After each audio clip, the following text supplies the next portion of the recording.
அஸ்வின் பக்தி மீடியா நேயர்களுக்கு வணக்கம்.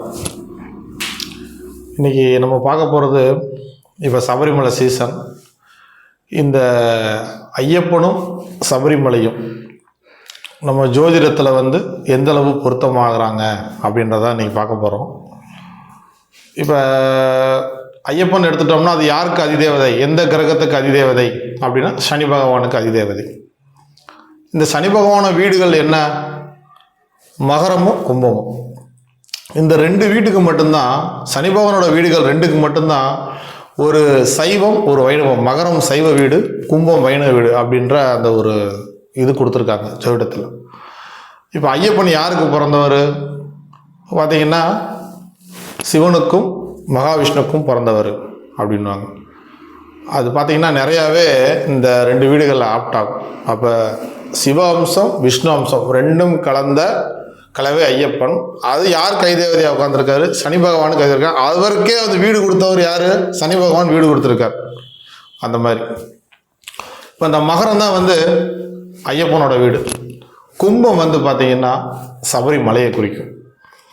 ஏன் மகரம் ஐயப்பன் வீடு, கும்பம் ஏன் மலை அப்படின்னு எடுத்துட்டோம்னா, இந்த ஐயப்பன் கோயிலில் பார்த்தீங்கன்னா முக்கியமான விஷயம் என்னென்னா அன்னதானம் ஃபஸ்ட்டு.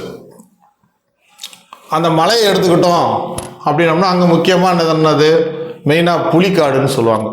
ஆனால் புலி தான் மெயினாக புலிக்காடு. அது ரிசர்வ்டு டைகர் ஃபாரஸ்ட் அப்படின்னு தான் அந்த இடத்துக்கு மெயினாக. இந்த கும்பத்தில் அதே இடத்துல பார்த்திங்கன்னா அங்கே குரு நட்சத்திரமும் இருக்குது. இந்த குருவோட காரகத்துவத்தில் யானை மெயின்னு சொல்லுவாங்க. குரு யானையை குறிக்கக்கூடியவர். பார்த்தீங்கன்னா அந்த ராகு அடுத்து குரு, அந்த காடே ஆணையும் புலிகளும் இருக்கக்கூடிய காடு தான். இது என்னென்னா, இந்த ஒவ்வொரு வீட்டுகளுக்கும் நட்சத்திரங்களோட ஆதிக்கம்னு ஒன்று இருக்குது. இப்போ மகரத்தில் பார்த்தீங்கன்னா உத்திராடம், திருவோணம், அவிட்டம், இந்த 3 நட்சத்திரம்.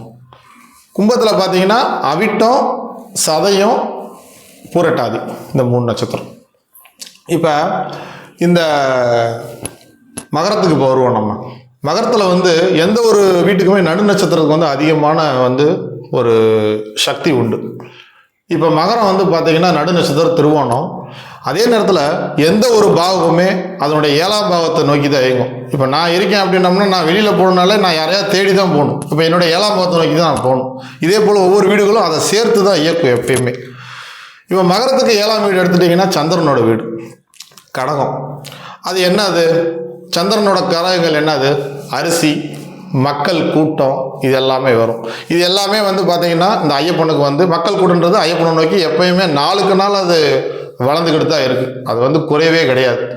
அன்னைக்கு பயண வசதிகள் இல்லாத காலத்துலையும் இன்றைக்கும் சரி அதிகமாக போய்கிட்டே இருக்கு. இப்போ அதே போல் பார்த்தீங்கன்னா அன்னதானம்னு சொல்லக்கூடிய விஷயந்தான் அங்கே மெயின். ஸோ இந்த சந்திரனுடைய காரகத்துவமான அரிசியை அங்கே நம்ம அன்னதானமாக இது பண்ணுறாங்க. இப்போ அந்த பக்கம் மேலே கும்பம் எடுத்துக்கிட்டிங்கன்னா, கும்பம் பார்த்தீங்கன்னா வனப்பகுதியை குறிக்கும். அதாவது உயர்ந்த மலைகளை குறிக்கும். ஏன்னா சூரியன் மலையை குறிக்கும். அது 7ஆம் பாவத்தோடு அதுக்கு 7ஆம் பாவத்தோடு சேர்ந்து இயங்கும் பொழுது கும்பம் பார்த்திங்கன்னா ஓங்கி உயர்ந்த மலைகளை குறிக்கும். இப்போ அந்த கும்பத்தில் நடு நட்சத்திரம் என்ன? அங்கே ராகு பகவானோட சதய நட்சத்திரம். இந்த ராகு பகவானுடைய வாகனம் என்ன அப்படின்னு எடுத்துட்டோம்னா, அது கர்ணத்தில் பாலக கர்ணமாக வரும். அது பார்த்திங்கன்னா புலி. அதனால தான் அந்த மலைகளில் புலிகளுக்கான சரணாலயம், புலிகளோட பாதுகாப்புக்குன்னு அந்த மலை அவ்வளவு தான் இருக்குது மெயினாக. சரி, அடுத்து இங்கே வந்தோம்னா அடுத்து ஐயப்பனோட இதில் பார்த்தீங்கன்னா அவர் உட்காந்துருக்கிறது என்னென்னா ஒரு காவல் தெய்வமாக தான் அங்கே உட்காந்துருக்கார். ஏன்னா மகரத்தில் தான் செவ்வாய் பகவான் உச்சமாகிறார். செவ்வாய் தான் காவல்காரர்கள். அதனால ஒரு பெரிய காவல் தெய்வமாக தான் அந்த மலையை சுற்றி அவர் உட்காந்துருக்காரு அப்படின்னு சொல்லலாம்.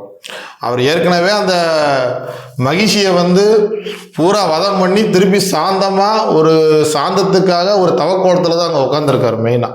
அதே நேரத்தில் நித்திய பிரம்மச்சாரியம் கூட அவர் ஒரு பிரம்மச்சாரி விரதத்தை அவர் கடைபிடிச்சு அவர் எப்பயுமே பிரம்மச்சாரியாக இருக்குன்னு. அதனால தான் சபரிமலைக்கு சில வயதுக்கு மேலே பெண்கள் அனுமதிக்கிறதில்ல, சில வயதுக்கு மேலே அவங்க அனுமதிக்கிறாங்க மலைக்கு போகிறதுக்கு. இது ரொம்ப கரெக்டாக இருக்கும் இதெல்லாம். சரி, இப்போ பார்த்தீங்கன்னா இதில் உத்திராடம். இந்த உத்திராட நட்சத்திரத்தில் என்னைக்கு மகரத்துக்குள்ள சூரியன் என்ட்ராகிறாரோ அன்னைக்கு தான் மகர ஜோதி அப்படின்ற விஷயம் ஐயப்பன் கோயிலில் சிறப்பாக நடக்குது. அதுக்கடுத்து பார்த்தீங்கன்னா சந்திரன நட்சத்திரம் திருவோணம். நான் ஏற்கனவே சொன்ன மாதிரி அன்னதானம், மக்கள் கூட்டம், இது எல்லாமே வந்து அந்த கோயிலுக்கு அலம்போகும். அதுக்கடுத்து பார்த்தீங்கன்னா செவ்வாயோட நட்சத்திரம். செவ்வாய் அங்கே உச்சம், அவர் ஒரு காவல் தெய்வமாக இருக்கார், எல்லாருக்கும் அருள் பாலிக்கிறார். ஒன்று. சரி, இப்போ அப்படியே அங்கே கும்பத்துக்கு போகலாம். கும்பத்தில் பார்த்தீங்கன்னா செவ்வாய் நட்சத்திரம், ராகு நட்சத்திரம், அதுக்கடுத்து பார்த்தீங்கன்னா குருவோட நட்சத்திரம். சரி, இப்போ இருமுடி பை அப்படின்னு சொல்லுவாங்க பார்த்தீங்களா, அந்த இருமுடி பை அப்படி விரிச்சோம்னாலே அது கரெக்டாக பார்த்தீங்கன்னா அந்த மகரம் கும்பம் மாதிரி அந்த 2 கட்டமாக தான் அந்த இருமுடி பை இருக்கும். அந்த இருமுடி பையில் பார்த்தீங்கன்னா ஒரு பையில் என்ன வைப்பாங்க, அதுக்குள்ளே ஒரு முத்திரை பைன்னு ஒன்று வைப்பாங்க. அதுக்குள்ளே என்ன வைப்பாங்கன்னா ஒரு பையில் வந்து பார்த்தீங்கன்னா அன்னதானத்துக்கான அரிசி, அப்படி இல்லைன்னா அந்த காலத்தில் நம்ம போகிற வழியில் சாப்பிட்றதுக்கான அரிசி சம்மந்தப்பட்ட பொருள், அவுள், இதெல்லாம் வைப்பாங்க அந்த காலத்தில். இன்றைக்கி வந்து போகிற இடத்தெல்லாம் கிடைக்கிறனால நம்ம அதில் ஒரு இப்படி அரிசி எல்லோரும் வந்து காணிக்கை போட்டு அதை கொண்டு போய் எங்கள் அன்னதானத்துக்கு நம்ம கோயிலில் செலுத்திடுறோம். இந்த வீட்டில் வந்து சந்திரனோட நடு நட்சத்திரம். இங்கே வந்து இந்த பையில் பார்த்தீங்கன்னா அரிசி நிறைய நினைப்புறோம். அதில் வந்து என்ன அப்படின்னம்னா அந்த ராகுவோட நட்சத்திரத்துக்கு அந்த காடு கும்பம் மலைக்குன்னு சொல்லிட்டேன் நான். அது வந்து காடு. அந்த காட்டில் வந்து பார்த்தீங்கன்னா உங்களுக்கு வந்து புலியோட ஆதிக்கம் நிறைய உள்ளதுன்னு சொல்லிட்டேன். இப்போ என்னென்னா அதுக்கு அடுத்து அங்கே செவ்வாய் நட்சத்திரமும் இருக்குது, குரு நட்சத்திரமும் இருக்குது. இந்த செவ்வாய் நட்சத்திரம் யாருடைய, செவ்வாய் நட்சத்திரத்துக்கு வந்து என்ன வந்து நம்ம காரகத்துவத்தை எடுக்கணும்னா தேங்காய் எடுக்கலாம். கும்பம் அதே போல் பார்த்தீங்கன்னா உங்களுக்கு வந்து ஒரு நீர் தொட்டின்னு சொல்லுவோம், தேக்கி வைக்கிறது எல்லாமே. அதான் அந்த கும்பராசி பார்த்தீங்கன்னாலே கும்பத்தில் தண்ணி இருக்க மாதிரி இருக்கும், அது மெயின். இப்போ அந்த தேங்காயில் இருக்க தண்ணியை எடுத்து நம்ம என்ன பண்ணுறோம்னா அங்கே இருக்க இன்னொரு நட்சத்திரம் பூரட்டாதின்ற குருவோட நட்சத்திரம், அந்த நெய்யை அதில் நெப்புறோம். அது அந்த நெய்யை நெப்பி ஒரு பையில் வைக்கிறோம். இப்போ அந்த பையில் பார்த்தீங்கன்னா நெய், தேங்காய், இந்த பையில் அரிசி. இது பார்த்தீங்கன்னா இந்த காலபுருஷ தத்துவத்தோட அந்த வீட்டை நம்ம பராசர மகரிஷி பிடிச்சதோட ரொம்ப பொருத்தமாக ஆப்டாகும். அதனால தான் சனி பகவானுடைய ஆதிக்கத்தை வந்து நம்ம கட்டுப்படுத்தணும், இல்லை அவர் பிடியிலேருந்து நம்ம தப்பணும்னா சபரிமலைக்கு நிறையா பேர் மாலை போட்டு போகிறாங்க. சபரிமலைக்கு மாலை போட்டு போகிறவங்க வந்து கரெக்டாக விரதம் இருந்து ஆத்மார்த்தமாக போகிற எல்லாருக்குமே வந்து பார்த்தீங்கன்னா அவங்க எல்லா பேருமே நல்ல நிலையில் தான் இருக்காங்க. அவங்க எந்த காலகட்டத்திலையும் கீழே இறங்கின மாதிரி இந்த மேல் நிலை. ஏன்னா சனிபான் காலத்தில் அவர் வந்து நீதிமான். அவர் அதனால தான் வந்து எங்கே உச்சமாறாரு, துலாத்தில் உச்சமாறாரு. துலா வந்து தராசு வீடு, அதனால தான் அங்கே வந்து உச்சமாகிறார். அவர் ஒரு நீதிமான். அப்போ என்ன பண்ணுவார், நீங்கள் நம்ம நல்லா இருக்க காலத்தில் ஏதாவது ஆடணும்னா அவருடைய கோச்சாரத்தில் அவர் எப்போ நம்ம ராசிக்கு வராரோ அப்போ வந்து பார்த்தீங்கன்னாலே ஜென்மத்துக்குள்ளே வரும்போதும் பார்த்தீங்கன்னா நமக்கு வந்து ஏதாவது சில பிரச்சனைகள் வரும். அது எப்போ பிரச்சனை வரும், நம்ம நல்லா இருந்துட்டோம்னா பிரச்சனை கொடுக்க மாட்டார், இல்லைன்னா பிரச்சனை பண்ணுவார். இன்னொன்று என்னென்னா சனி பகவான் வந்து பார்த்தீங்கன்னா மெயினாக வந்து குளிர் அப்படின்றதுக்கும் வனத்துக்கும் அவர் தான் அதிபதி. அதே நேரத்தில் பார்த்தீங்கன்னா தத்து போகிறதுன்றது மகரம், 10ஆம் வீடு தான். காலபுருஷனை 10ஆம் வீடு தத்து போகிறது. ஐயப்பனே பார்த்தீங்கன்னா தத்து எடுத்த பிள்ளைன்னு தான் சொல்லுவாங்க. ஐயப்பன் வந்து சிவனுக்கும் மகாவிஷ்ணுக்கும் பிறந்த குழந்தைய பந்தல மகாராஜா தத்தெடுத்தாருன்னு தான் சொல்லுவாங்க. அதுவுமே பார்த்தீங்கன்னா அந்த மகரத்தோட அருமையாக பொருந்தும். ஒன்று. அதுக்கப்புறம் பார்த்தீங்கன்னா அங்கே வந்து 18 படிகள். அந்த 18 படிகளில் தான் ஐயப்பன் உட்காந்துருக்காரு. அந்த 18 படியும் பார்த்தீங்கன்னா 18ன்றது பார்த்தீங்கன்னா அது வந்து ஒரு செவ்வாயோட ஆதிக்கம் தான். செவ்வாய் அங்கே உச்சமும் ஆகிறார். ஏன்னா செவ்வாயோட நியூமராலஜின்னு 9 தான். அதனால் அந்த 18 படிகள் மேலே ஐயப்பன் சாஷ்டாங்கமாக ஒரு காவல்காரனாக அங்கே உட்காந்துட்டு இருக்காரு அப்படின்னு தான் சொல்லணும். ஐயப்ப பக்தர்கள் அதே போல் பார்த்தீங்கன்னா 48 மைல் நடக்கிறாங்க. சனி பகவான் வந்து பார்த்தீங்கன்னா அந்த நடைபாதையை குறிக்கக்கூடிய கிரகம் தான். அப்போ பார்த்தீங்கன்னா அந்த 48 மைல் அவங்க காலார நடந்து போகும்போது அதுலேயே பாதி இது. இப்போ ஐயப்ப விரதம் அப்படின்னாலே பார்த்தீங்கன்னா ஏற்கனவே வந்து சனி பகவானுக்கும் ஐயப்பனுக்கும் என்ன ஒரு ஒப்பந்தம் இருக்குதுன்னு சொல்லுவாங்க. 41 மண்டலம், 41 நாள் ஒரு மண்டலத்துக்கு என்னுடைய பக்தர்கள் உன்னுடைய ஆதிக்கமாகவே இருப்பாங்கன்னு தான் சொல்லியிருப்பார். அதனால் அவங்கள என் பக்தர்களை நீ எதுவும் துன்புறுத்தக்கூடாது, அவங்களுக்கு வந்து நல்லதே நடக்க வைக்கணும் அப்படின்றது தான் ஐயப்பனோட ஒரு இதாக இருக்கும், ஒப்பந்தமாக இருக்கும் சனி பகவானோட. இப்போ பார்த்தீங்கன்னா அந்த 41 நாள் வந்து பார்த்தீங்கன்னா தலையில் எண்ணெய் வைக்க மாட்டாங்க. அதே நேரத்தில் பார்த்தீங்கன்னா அந்த சனி பகவானுக்கான உடைகளான கருப்பு அல்லது நீல நிலைகளை அணிஞ்சிக்கிறது, காலில் செருப்பு போடாமல் இருக்கிறது, விரதம் இருப்பது. ஏன்னா சனி பகவான் வறுமை இருக்கணும், அதனால் விரதம் இருப்பாங்க. விரதம் இருக்கிறது இந்த மாதிரிலாம் ஐயப்ப பக்தர்கள் மேற்கொண்டு அந்த 41 நாள் அவங்களுடைய விரதத்தை முடித்து பின்பு தான் வந்து சபரிமலை பயணத்தையே தொடங்குவாங்க.